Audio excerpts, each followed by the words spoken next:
G'day lads and ladies, cause remember, this is a gender inclusive channel, as like 1.5% of you guys are gals. Maybe it's 2% these days, who knows, who really cares? Fuck, it's late, but before we kick off this video, I was driving home and someone set a car on fire and it kind of exploded. Yeah, while I drove past it, it was pretty cool. What's that? You don't believe me? Well, Timmy, here's the evidence. Fuck! Holy shit! Is someone in there? Mate, what the fuck?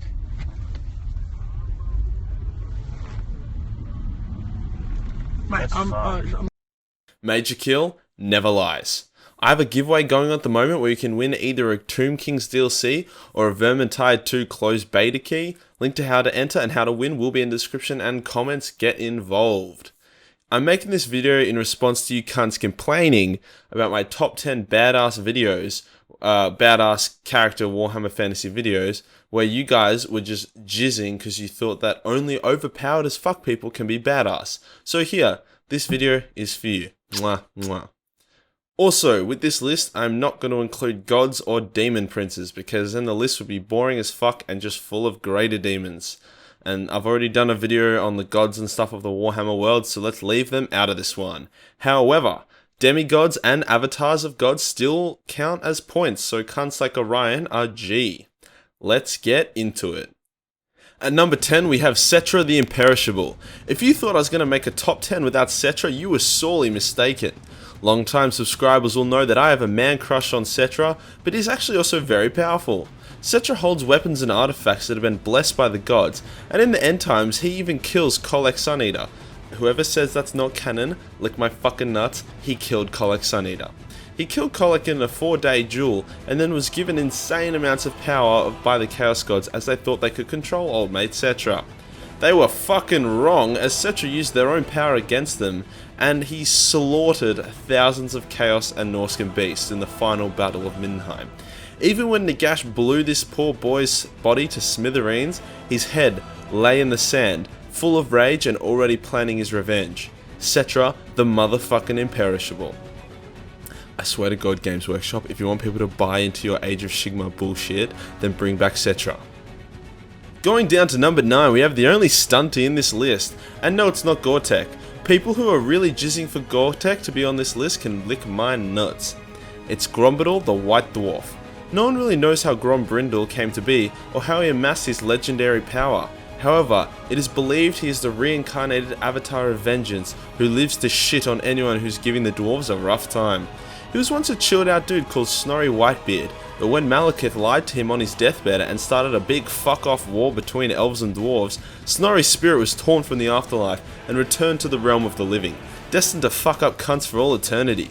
When the dwarven armies are surrounded, wounded, and outnumbered, he would occasionally appear and fucking solo kill thousands of enemies and flame the wounded dwarf spirits, turning them all into killing machines. You do not want to fuck with this midget. Coming in hot at number 8 is our big black mate Grimgor Ironhide. See, the thing about Grimgor is that he doesn't really die. His sole purpose for living is to kill anything he deems a worthy opponent. A worthy opponent is a very broad term for Grimgor, as it includes monsters, armies of Skaven, humans or dwarves, or armies of monsters. He's not really that picky. When he has killed all enemies and threats that he is aware of, he simply packs up his army and moves to the next area to kill shit. There's even been times where his entire army has been killed or fled, but he doesn't realize because he's just killing shit, and the enemy have to tell him to like settle down and fuck off. He was finally put to rest after kicking Archaon's ass to a point where Archaon had to summon a greater demon of Khorne to help him finally kill Grimgor. Grimgor is the best. Coming just after Grimgor in our number 7 spot is his killer, Archaon the Everchosen. This edgy meme lord has quite the pain in the ass for the forces of good, as he led the army that destroyed the old world. He started off as a Sigmar worshipper peasant, but then he read a tome that talks shit about his god Sigmar. So, naturally, he did what any intelligent and reasonable man would do. He went north, swore allegiance to the Chaos Gods, and then declared the war on the world, and on Sigmar, and then he destroyed the world. I would say he not only overreacted, but just probably misread the whole situation. He's juiced up with all kinds of fancy weapons and armor which give him incredible powers of combat, magic and foresight. He's a quick thinker as well, having escaped certain bad situations through the power of friendship and problem solving. I don't know why he wears all that big heavy armor though, like surely that thick layer of plot armor is enough. Coming down in our next spot, number 6 is the greatest demon on the block. I give you Ka'Bandha. I'm gonna say it like that because it's funny. This legendary bloodthirster became Khorne's favourite babe after Skarbrand tried to, kill Khorne. Spoiler alert, that didn't end well for Skarbrand. This bloodthirster emerged during the end times and led the demon armies. He was able to fight off the old world's mightiest heroes, all at the same time, and he even killed one of them. He was only finally killed by Sigmar after, he jumped out and smashed his head to a pulp. Sigmar tends to do that. To repeat, this guy fought Nagash to a standstill, and this was at the height of Nagash's power. Nagash was literally the god of death at this point. On to number 5 is our favourite diabetic scaly fuck. I give you Lord Mazamundi. This cunt is not to be fucked with. He once moved continents with his mind because they were slightly out of place, and in doing so he accidentally destroyed the mightiest dwarven kingdom at the time. When he got tired of Dark Elf raiders from the north, he created a sentient mountain range to the north that literally crushed invaders who tried to pass it. When Skaven had the bright idea of nuking the moon, Mazamundi was the one who destroyed most of the moon shards and saved the world. Unfortunately, his final act triggered his diabetes and literally blew his heart up. It's pretty dark actually, as Mazamundi was using all of his effort to destroy the moon shards and save the world, he could feel himself dying, and the closer he got to death, the louder of the echoes of the Dark God's laugh rang in his ear, as they watched him die. Despite this, Mazamundi will forever go down as the cunt you do not fuck with. Just before he gave up his life to save the world, he was on his way to the Geomantic Web, where he was going to genocide all Skaven in Lustria with his mind. Talk about overpowered. Down to number 4 is my favourite character other than Settra. It is Anarion the Defender, who is by far the greatest swordsman who has ever lived. When Chaos started raping the world, Anarion led the High Elves to the defense of Ulthuan, and despite winning every battle due to his excellent leadership and fighting abilities, the High Elves were just losing ground. To try and break the spirit of the Anarion, the Dark Gods found his family and sent demons there which killed them. This turned out to be a bad fucking idea by the Chaos Gods, as they found themselves shitting their pants as Anarion cast aside Sungfang and took on Widowmaker, the Sword of Cain. This sword is fucking OP, and when Anarion wielded it, he became a living god. With the sword, Anarion began one-shotting greater demons, killing thousands of them with ease. He murder-fucked Chaos out of existence, hence the war against Chaos was pretty much solo won by Anarion. Chaos unsurprisingly returned and Anarion once again fought them, killing a fuckload of them. However, he realized that there was just too many, hence, he protected his old mate Kalidor the Dragon Tamer, as Kalidor created the Great Vortex. While protecting Kalidor, Anarion was faced by 4 greater demons, one for each god. These were the most powerful greater demons each Chaos God had to offer, and after a quick intense fight, Anarion killed them all. But, he was fatally wounded in the fight. After winning the battle and using the Vortex to cast all demons from the physical plane, Anarion flew back on his black dragon to the altar of Cain and returned the blade to its resting place before finally dying.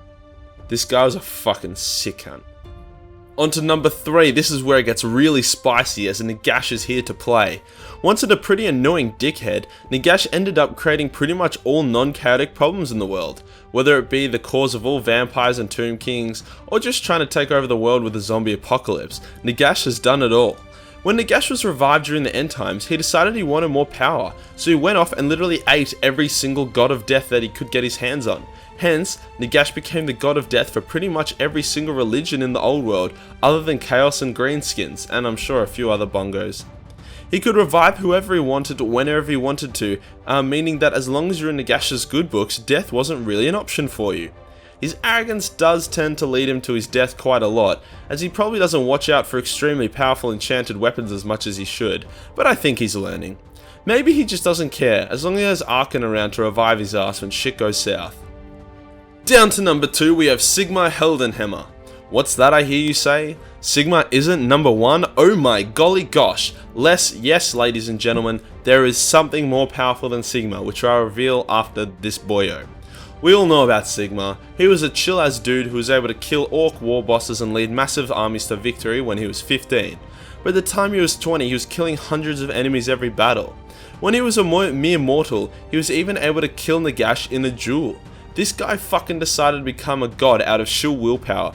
Like Jesus, he really needs to fucking settle down. When he returned to the mortal plane after being a god, the impact of his return cleansed all corruption and killed all undead and chaos entities alike for miles around. He then easily beat Karbangda to death with his hammer after no other hero could even hurt the greater demon. Armed with Galmaraz, there isn't much this guy can't do. If we include Age of Sigma, which we shouldn't, but if we did, this guy literally became a god who just sky nuked everyone's tits off whenever he felt like it. If there's one thing you need to do, don't try and steal this guy's hammer, because he will turn around and fuck you with it.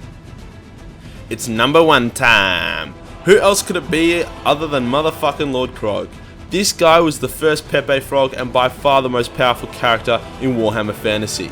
This guy knows every single spell there is and even has hundreds of his own. During the Great Catastrophe, as Anarion was slicing through Chaos and Ulthuan, the demons had destroyed all the temple cities of the Lizardmen and had arrived at Itza, home of Lord Kroak. Lord Kroak wasn't in the mood to be invaded, so he put up a magic barrier which killed any chaos creature who touched it. This barrier lasted 10 years, as millions of chaos demons gathered around the city and continually hurled themselves at it in order to wear down Lord Kroak. Lord Kroak was sick of holding up this force field, so he was like, "Ribbit, ribbit, motherfuckers, it's time to die," and he exploded the force field outwards, killing hundreds of thousands of chaos demons instantly. The armies of chaos poured into the city, and a fierce battle took place as the Lizardmen were fighting for the survival of not only their race, but the entire world. Lord Kroak was killing thousands of chaos demons every second, but a large pack of bloodthirsters of Khorne charged him, and despite killing most of them, a group of them made it to Lord Kroak and tore him to shreds. But Lord Kroak will be damned if he gives a fuck, so his spirit refused to leave the realm of the living, and he became even more powerful from death. His soul quickly rose out of the torn carcass of his body, and it rose to the sky, and it became a sun, which instantly scorched millions of chaos demons and killed them all, saving the city of Itza and the old world as we know it. Despite being ripped to shreds and fucking dying, Lord Kroak's skink servants gathered every last piece of his torn flesh and stitched them back together. And this, it's like this, he's dead and stitched back together, and he's still so fucking powerful. Like when the Lizardmen are in trouble, they pull out Lord Kroak's corpse, and his dead and dry corpse fucking sky nukes the enemies to death. Let me just summarize this for a sec. Lord Kroak killed hundreds of thousands of chaos when he was alive, killed millions when he died, and now continues to kill thousands despite being dead for thousands of years. This guy's a fucking monster. Fuck it, I'm gonna quickly mention him in Age of Sigma. He has literally willed himself back to life, and when he first took on the armies of chaos, he realigned the stars into the shape of a laughing toad, because memes, before nuking them all to death. Jesus fucking Christ. That does us for this top 10. If you disagree with anything about this, then you can lick your own ass, I don't really care. Remember, there is a giveaway going on right now. Make sure you watch the link video if you want to win.